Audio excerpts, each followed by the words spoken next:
స్త్రీ జాతిని గౌరవించడం అనేది, ఆడవాళ్ళని ఆడపడుచుల్ని గౌరవించడం అనేది మన సంస్కృతి.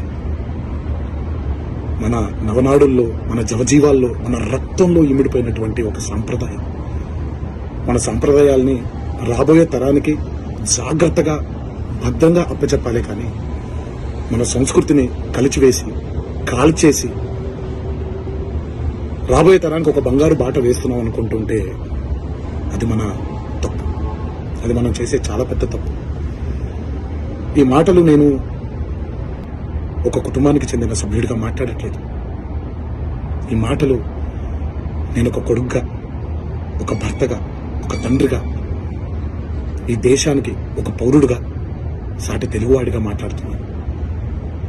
రాజకీయ నాయకులందరికీ ఒకటే విన్నపం, దయచేసి ఈ అరాచక సంస్కృతిని ఇక్కడితో ఆపేయండి. ప్రజా సమస్యల మీద పోరాడండి.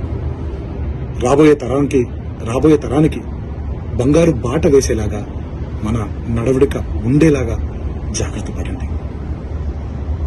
ఇది నా విన్నపం మాత్రమే. ఇది ఇక్కడితో ఆగిపోతుందని మనసారా కోరుకుంటూ సెలవు తీసుకుంటున్నాను.